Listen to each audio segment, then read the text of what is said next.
Seguimos estudiando la Biblia y hoy nos toca ver la iglesia de Pérgamo.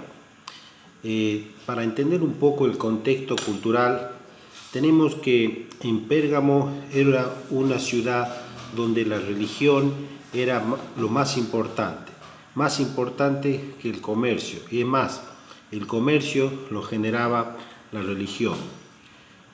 Ninguna ciudad de Asia se destacaba tanto por la majestuosidad que tenían los templos. En ese lugar de Pérgamo, en esa ciudad de Asia, se encontraba el templo de Zeus. También se encontraba el templo a Esculapio, el dios de la sanidad, y había piletas donde venían muchos peregrinos de diferentes lugares para ser curados de sus enfermedades. También estaba el templo a Dionisio, y también había muchísimos altares a los emperadores. Esto distinguía a la ciudad de Pérgamo, la enorme idolatría. Este es el contexto para que podamos ambientarnos en el tema. Frente a esto, tenemos que los sacerdotes de las religiones paganas, para no ser afectados por esa rivalidad que podría haber en el imperio, esto hacían un tipo de negociación o de trato para poder convivir con el imperio, para que permitan todo ese culto. Pero aquí entró el cristianismo, en esta ciudad pagana e idólatra. Y aquí es donde el cristianismo se ve tentado y aparece el papel de los nicolaitas a poder transar, a poder llegar a un tipo de negociación para poder tener una convivencia pacífica. Y leemos Apocalipsis 12:2. Escribe al ángel de la iglesia de Pérgamo: el que tiene la espada de dos filos dice esto. La visión que tiene el apóstol Juan es monumental, de un Cristo majestuoso y amenazante a la vez, con la espada aguda de dos filos. No debemos olvidarnos que Jehová es Jehová, varón de guerra, y que Él está dispuesto a pelear, no con su iglesia, que es su esposa, sino con sus enemigos.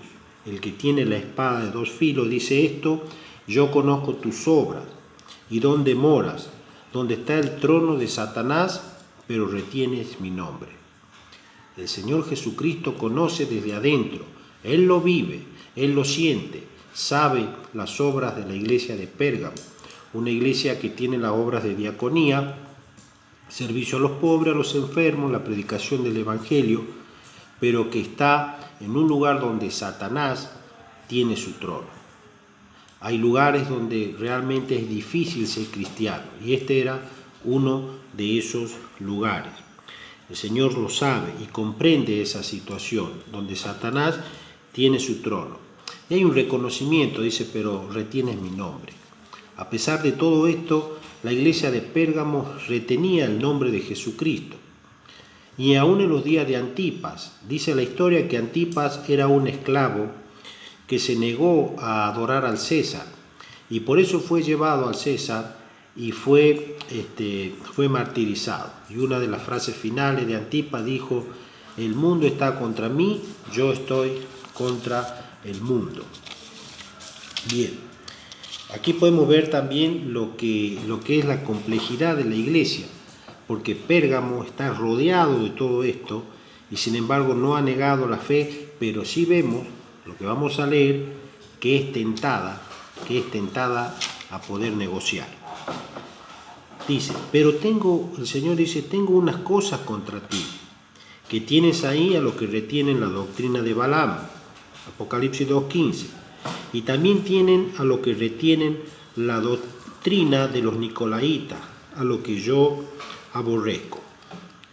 Por lo que vemos, esta iglesia de Pérgamo era muy permisiva en cuanto a dos clases de personas: lo que retenían la doctrina de Balaam. ¿Quién era Balaam? Para hacerla corta, Balaam era un profeta a sueldo, que representa el poder religioso, que obligaba a cometer fornicación a los hijos de Israel, era un tropiezo.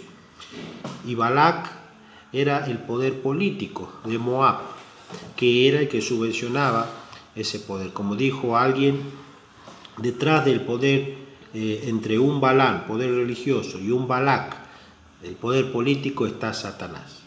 Y aquí entra a jugar esta doctrina, ¿no es cierto?, de los nicolaitas.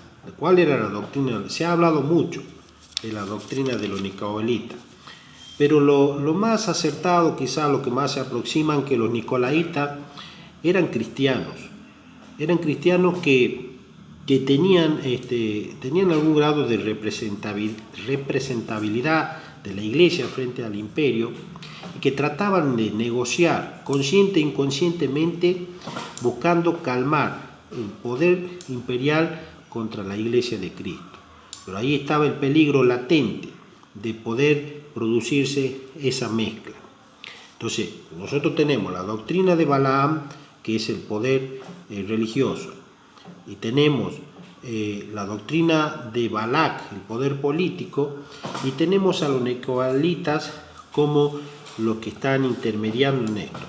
Este germen que comenzó en la iglesia, podemos ver que en el 323 terminaron las persecuciones de los cristianos, y aquí se vio afectado el cristianismo, porque el Estado, a través de todas estas negociaciones, pasó a tomar y absorbe la religión cristiana como la religión del imperio. Entonces el consejo del Señor para esta iglesia, el perfil de una iglesia que vive en medio de toda esta presión de idolatría, dice: arrepiéntete, pues si no vendré a ti y pelearé contra ellos con la espada de mi boca.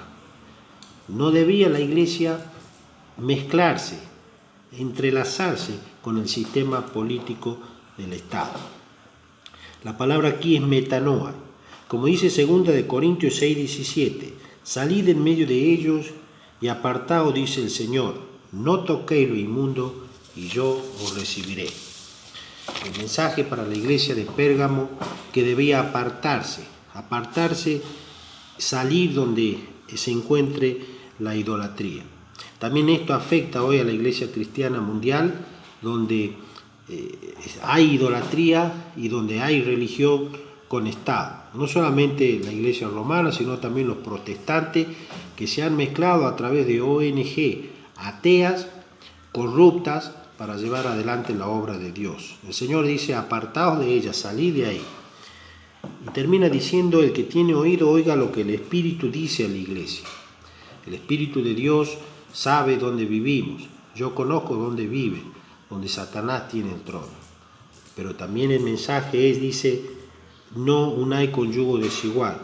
¿Qué comunión tiene el Espíritu de Dios con Belzebú? ¿Qué comunión tiene el templo de Dios y los ídolos? La iglesia de Cristo no debe permitir la idolatría en medio de su pueblo.